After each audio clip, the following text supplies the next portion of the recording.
Assalamualaikum warahmatullahi wabarakatuh. Waalaikumsalam warahmatullahi wabarakatuh. Pada kesempatan kali ini saya ingin mengadakan Muhadharah podcast yang dilakukan oleh Bidang Muhadharah Putra. Dan saya podcast ini tidak sendirian dan ditemani oleh teman saya, yakni salah satu Ketua Bidang Dakwah Berada Turbo 25. Monggo Mas, dipersilakan. Assalamualaikum warahmatullahi wabarakatuh. Ini kedua kalinya saya masuk ke dalam sesi podcast ya. Kemarin itu saya masuk di ISCast atau ISC Podcast. Sekarang Muhadharah Podcast ya. Ya. Muhadharah Podcast. Sama juga seperti yang kemarin.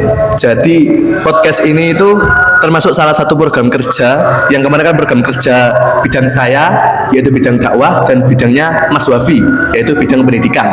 Sekarang saya bersama bidang muhadharah, ketua bidang muhadharahnya sendiri yang putra yaitu Mas Uki ya.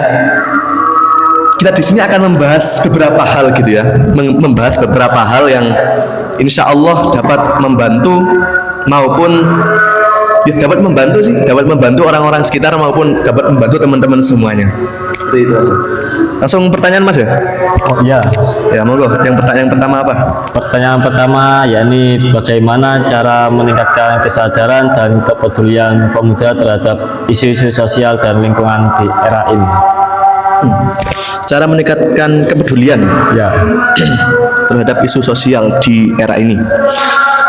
Seperti yang kita ketahui ya, akhir-akhir ini ada sebuah fenomena yaitu banjir yang dialami oleh orang-orang di Sumatera yang banyak sekali orang terdampak karena banjir tersebut. Puluhan nyawa melayang karena banjir tersebut dan beberapa orang juga luka-luka, bahkan ada orang yang masih belum ditemukan karena entah tertimpa reruntuhan atau apa, saya nggak tahu, tapi semoga saja yang itu tadi yang terdampak semua kerusakan tadi diberikan oleh Allah ketabahan. Bagaimana cara meningkatkan rasa kepedulian ya? Bagi saya sendiri caranya itu dengan selalu melihat ini ya, melihat berita terkini gitu Mas ya. Ya. Berita terkini tentang apa yang sedang terjadi, apa yang sedang hangat dibicarakan oleh para netizen gitu ya. Kita manggilnya netizen aja. Kita manggilnya netizen karena ya memang netizen gitu ya. Omongan netizen itu pedas gitu ya. Omongan netizen itu pasti kadang ada yang merujuk ke kebaikan, kadang ada yang merujuk ke keburukan ya.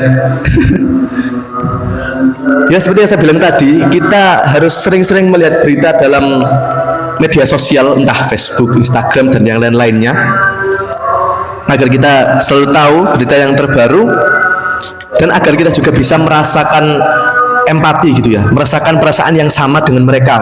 Dengan kita merasakan yang sama, maka itu adalah salah satu rasa kepedulian kita terhadap mereka. Entah yang terkena musibah, entah terkena ya musibah-musibah yang lainnya gitu ya. Cara meningkatkannya ya seperti itu Mas.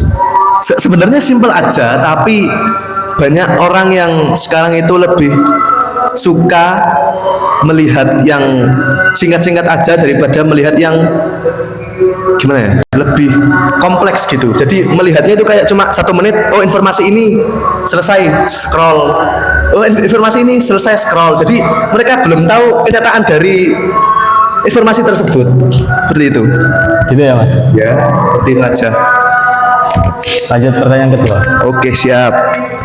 Pertanyaan kedua yakni bagaimana agar keistiqomahan dalam kebaikan tidak pudar. Banyak pemuda yang beristiqomah tapi tidak diniatkan dengan istiqomah. Itu gimana ya Mas? Meningkatkan istiqomahan ya? Ya. Apalagi dalam kebaikan. Istiqomah merupakan suatu hal yang baik yang insya Allah bisa semua orang lakukan apabila mereka memiliki dedikasi. Contohnya saja kita istiqomah untuk selalu belajar ya, dan juga kita ada alasan kenapa kita istiqomah. Contohnya kita belajar sungguh-sungguh, kita belajar sangat keras untuk mendapatkan contohnya aja beasiswa gitu ya, beasiswa untuk entah ke perguruan tinggi atau beasiswa untuk sekolah yang lebih unggul gitu ya, ketika kita masih SMP yang masih di tingkat tengah gitu ya, belum tingkat akhir, itu kita pasti pernah melaksanakan yang namanya keistiqomahan. Nah, apalagi dalam kebaikan, keistiqomahan dalam kebaikan itu sangat penting. Akan tetapi ya banyak orang tadi yang banyak tidak melakukan keistiqomahan tersebut karena ya faktor malas lah, faktor apa ya, gengsi, faktor apa banyak yang seperti itu Mas. Faktor-faktornya itu yang banyak mempengaruhi anak-anak sekarang. Kalau keistiqomahan dalam ibadah gitu gimana Mas? Oh, keistiqomahan dalam ibadah ya. Ya. Jika kita menanyakan dalam perihal ibadah, maka bisa kita katakan kita ibadah itu karena Allah. Kita ibadah karena Allah agar kita bisa mendapatkan pahala, karena semua yang kita pertanggungjawabkan di dunia akan dipertanggungjawabkan juga di akhirat. Makanya itu kenapa keistiqomahan dalam kebaikan maupun dalam ibadah itu juga penting. Seperti itu. Ya, Lanjut itu aja. pertanyaan ketiga ya Mas. Siap, monggo. Pertanyaan ketiga, bagaimana cara menasihati seorang pemuda yang punya kebiasaan FOMO walaupun kehidupannya dibawa sebagai orang mampu dan durhaka kepada orang tua. Jadi itu banyak orang-orang yang kurang mampu tetapi banyak gengsinya dan ikutan FOMO. Jadi banyak, misalnya ada orang yang kurang mampu tapi ingin membeli HP iPhone yang mahal gitu Mas. Aduh. Ya, ini memang saya lihat akhir-akhir ini juga banyak orang yang bisa dikatakan istilahnya itu FOMO gitu ya, FOMO, fear of missing out. Kalau bisa saya jelaskan secara singkat ya, FOMO itu kita iri dengan pencapaian yang dicapai oleh orang lain. Seperti Mas ini itu membeli apa ya, HP baru gitu ya, contohnya HP baru. Terus saya ini sebagai orang yang tidak memiliki apa yang dimiliki Mas Uki, itu saya merasa iri. Jadi saya juga ikut membeli HP. Tetapi seperti yang dijelaskan di soalnya tadi, itu kan apalagi orangnya itu di bawah orang yang kurang mampu gitu Mas ya. Yes. Orang kurang mampu, apalagi dia juga durhaka kepada orang tua. Bukan saya ya, saya insya Allah tidak durhaka kepada orang tua. Saya sangat menyayangi orang tua saya. Dan jika kita apa ya, ini sangat berat untuk dijelaskan, tapi banyak orang yang merasa juga kita itu sangat merugikan orang tua kita. Orang tua kita itu mati-matian untuk mencari uang, untuk mencari bahan hidup. Tapi dampaknya apa? Dampaknya kita malah merengek kepada mereka, minta belikan HP baru, minta belikan apa, sepeda Aerox, sepeda apa, Ninja, sepeda banyak gitu. Saya merasa sangat kasihan kepada orang-orang tua mereka. Mereka sudah susah payah mencari uang untuk menghidupi keluarga, menyekolahkan kita, berharap kita bisa menjadi anak yang berbakti kepada mereka, malah sebaliknya. Karena itu tadi, apa namanya, yang namanya FOMO tadi Mas, itu sangat merugikan orang tua, masyarakat dan orang-orang sekitarnya. Seperti itu. Lanjut pertanyaan Mas. Siap. Pertanyaan ke berapa ini sekarang? Keempat. Berapa pertanyaan Mas? 4 pertanyaan Mas. Oh, berarti ini pertanyaan terakhir ya? Ya. Oke, siap. Pertanyaan keempat, apa ya ini tentang istidroj. Ya. Mas. Seperti yang saya pelajari di sekolah ya. Mohon maaf jika ada kesalahan karena ini saya mengacu apa yang saya pelajari di sekolah gitu ya. Istidroj itu adalah suatu kenikmatan dan kemudahan duniawi yang diberikan oleh Allah SWT kepada hambanya. Akan tetapi maksud Allah memberikan kemudahan di seseorang itu karena seseorang itu durhaka kepada Allah SWT, kepada ya pokoknya itu orang yang sering berbuat maksiat. Jadi yang diberikan kemudahan itu bukan karena Allah sayang mereka, akan tetapi karena Allah menguji mereka dengan ujian tersebut. Seperti contohnya saja Korun gitu ya.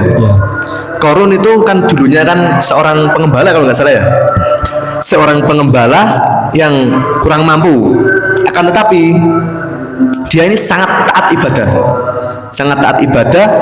Setelah itu Nabi Musa itu memohon kepada Allah untuk memberikan rezeki kepada Sekarang. iya, kepada si Korun.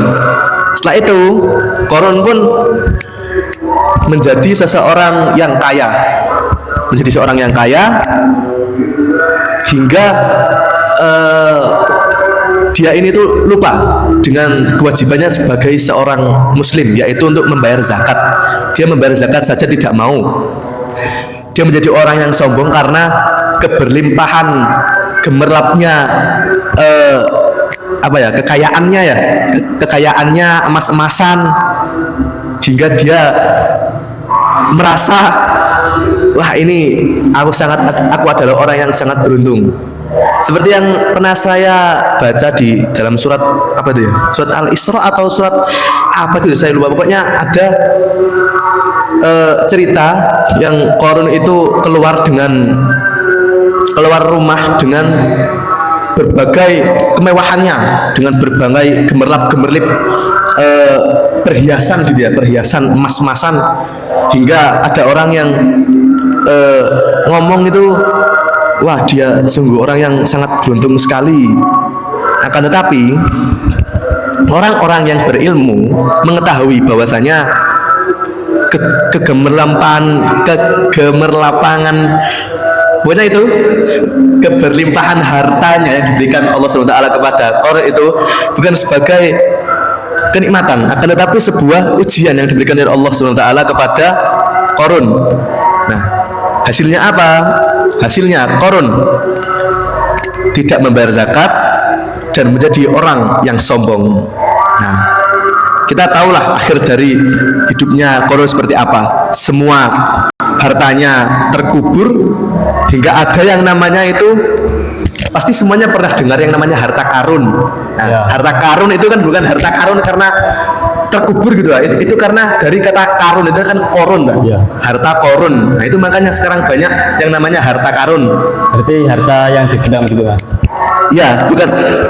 Ya memang harta yang dipendam, yang tidak diketahui banyak orang, dan kita menemukan tersebut, maka itu adalah harta karun. Padahal ketika kita merujuk kembali ke cerita tadi, harta karun itu adalah harta korun. Meskipun itu belum tentu harta yang kita temukan tadi itu belum tentu hartanya korun.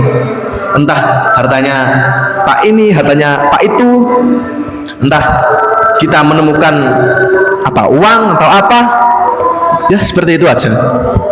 Jadi dari istitrat ini kita dapat mengambil dari kisah Korun bagaimana cara diberi harta sedikit dari Nabi Musa tadi.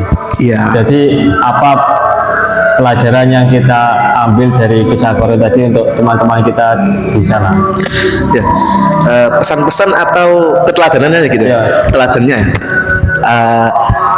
Kita sebagai seorang muslim itu harus selalu aware ya. Kita harus selalu berhati-hati, selalu merasa kurang, akan tetapi dengan syarat merasa kurang atas kebaikan kita. Jika kita merasa orang yang kurang baik, maka kita bisa menjadi orang yang lebih baik lagi. Akan tetapi jika kita membahas tentang Korun tadi ya, kita juga bisa apa tadi, Mas? Saya lupa pertanyaannya. Tadi itu yakni pelajaran yang kita ambil dari kisah Korun. Oh iya. Akibat diberi harta oleh Nabi Musa. Nah, beliau itu lupa dengan membayar zakat, membayar yang lainnya gitu, Mas. Iya. Keteladanannya yang bisa kita ambil ya. Jika dari kisah Korun tadi itu ya, contohnya ya, janganlah menjadi orang yang sombong. Selalu berhati-hati ya, seperti yang saya katakan tadi, selalu aware dengan keadaan sekitar. Jika ada orang yang lebih membutuhkan, maka kita bisa membantu mereka. Ya, jangan kita mengubur harta kita sendiri di rumah kita atau di apa ya contohnya. Contohnya aja tempat penyimpanan berangkas atau apa gitu ya. Menyimpan harta-harta kita dengan tidak memperlihatkannya kepada siapapun. Dan juga satu hal yang penting, kita harus selalu ingat bahwasanya semua rezeki, semua harta yang diberikan oleh Allah Subhanahu wa taala kita, semua harta yang diberikan Allah Subhanahu wa taala kepada kita itu adalah sebuah titipan. Dan juga bisa saja semua harta yang diberikan oleh Allah Subhanahu wa taala kepada kita itu adalah harta sebagai ujian kepada kita. Ujian kepada kita, bagaimana kita menghandle ketika kita mendapatkan banyak uang. Apakah kita akan menjadi orang yang sombong? Apakah kita menjadi orang yang dermawan? Ada dua pilihan, menjadi orang sombong atau orang dermawan. Seperti itu. Baik, mungkin ini saja yang bisa kita sampaikan ya. Mas Uki, apakah ada tambahan, Mas Uki? Ya, sepertinya itu, Mas. Jadi, ya ini ada beberapa pertanyaan tadi yang disampaikan oleh teman-teman Islamic Study Club ya. Cukup sekian yang kita sampaikan. Nun wal qawmi wa masrun fastabiqul khairat. Assalamualaikum warahmatullahi wabarakatuh.